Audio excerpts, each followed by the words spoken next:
তাহলে তোমার কাছে আমি একটা কথা জানতাম স্যার। কোন স্যার, কি কথা?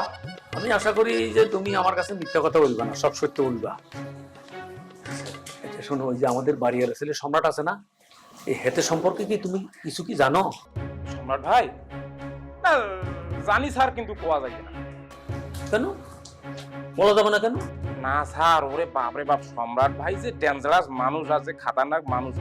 যদি একটাবার কোনো মতনে টেয়ার পাই যে ওইলে কথা কসুন, তাইলে মোর হাত ঠ্যাং নেংড়ো করি মোক গাছের আগলত বান্ধি থইবে স্যার। আরে দূর হ, তুমি নিশ্চিন্ত থাকো, তুমি আমার নির্ভয় বলতে পারো, আর আমি কারোর বলবো না।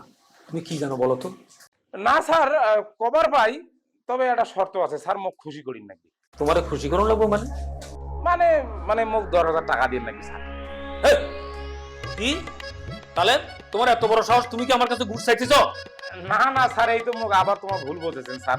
মানে স্যার বোঝেনে তো স্যার, গরিব মানুষের দারোয়ানের চাকরি করিয়ে 5-7 হাজার টাকা বেতন পাই, ওই আলু পটল কিনতে দিন শেষ, এই আর কি স্যার। মানে খুশির একটা মোক একটা দাম দিলেন উপহার হিসেবে। আচ্ছা, আমি যদি আর কোনো টাইম হয়েছে তোমার না দেই তাইলে? না দিলে আর কি, মুইও কম না, কারণ এই কথা তোমার কবার পর মোর উপর দিয়ে যে ঝড় ঝাপটা যাইবে, এই রিস্ক তো তোমার নিবেন না, এই রিস্ক তো মোকে নিয়ে রাখবে। এমনকি মোর চাকরিটা পর্যন্ত চলে যাবার পায়, তাহলে একটা ব্যবসা আছে না? ওইসব বুঝছি, টিয়া না দিলে তোমার মুখে তুমি কথা বার হইতো না। পুরা টিয়া তো আমার কাছে নাই, এই কত আছে এখানে।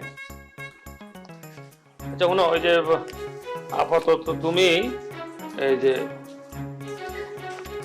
ধরো এটা রাখো, বাকিটা আমি পরে দিতেছি। এখন বলো, খুলি বলো, কেমনে কি হয়েছে আমার, খুলি বলো, ঘটনা কি তুমি জানো? শোনেন স্যার, সত্যি কথা কইতে কি স্যার, এই সম্রাট ভাইয়ের মতন খারাপ মানুষ আল্লাহ দুনিয়াদার একটাও নাই স্যার। একটা জঘন্য একটা কুলাঙ্গার মানুষ স্যার। স্যার হয়েছে কি জানেন, সম্রাট ভাই একটা মেয়ের চরিত্র নিয়ে স্যার একটা নষ্ট করে দিছে, দেওয়ার পর ওই মেয়ের বিয়ে করিস চায় না। এখন মনে করেন যে বিয়ে করিস চায় না, অস্বীকার করছে। হ্যাঁ, এখন মেয়েটা মনে করেন স্যার বাসা আসছিল স্যার, আসিয়া সে কি কান্না কাটি স্যার, মোরও খুব দয়া মায়া হয়েছিল।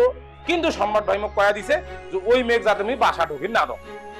তখন স্যার মুই তো চাকরি করো, এখন মোক তো কিছু করার নাই, বুঝলেন নাই, বাড়িওয়ালা যেহেতু, সেহেতু স্যার মুই ওই মেয়েটা ঘাট ধাক্কা দিয়ে ব্যাকে দিচ্ছি স্যার। বুঝছেন কেমন জঘন্য লোক, তাহলে চিন্তা করি দেখ।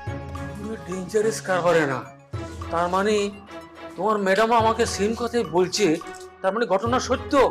ম্যাডাম তোমার কি কইছে স্যার মুই সেটা জানো না, তবে মুই যেটা কসুম স্যার সেটা একটা সত্য ঘটনা। কিন্তু স্যার এই কথা যাতে সম্রাট ভাই কোনোভাবে জানি না পায় স্যার, বুঝছেন তো, মোর তো এটা। আরে না না, সম্রাট জানতো না মানে, তাহলে তুই আর কি উপকার করছো আমি তোমার বলে বুঝতেও পারতাম না, কারণ আমি আমার মাইয়ার লগে সম্রাটের বিয়ে ঠিক করে ফেলছিলাম। কি কোন স্যার, খবরদার স্যার, ওরে বাপরে বাপ, আল্লাহ আপনাকে বাঁচাইছে স্যার। ওই লোকের সাথে যদি আপনার মেয়ে বিয়ে দিতেন স্যার, তাইলে আপনার মেয়ে জীবনটা এখন নষ্ট হয়ে গেল। আরে আমরা কি পাগল হয়েছে না, পাগলা করতে কামড়াইছে যে হাতের মতন উল্টা লম্পট লোক আর মায়ের বিয়ে দিন। স্যার তাহলে তুমি আর উপকার করছো, ওনায় খুশি করি। জি স্যার, হ্যাঁ দেখেন স্যার, এখানে দেখেন। বাপরে বাবা, আল্লাহ আমাকে বাঁচাইছি রে।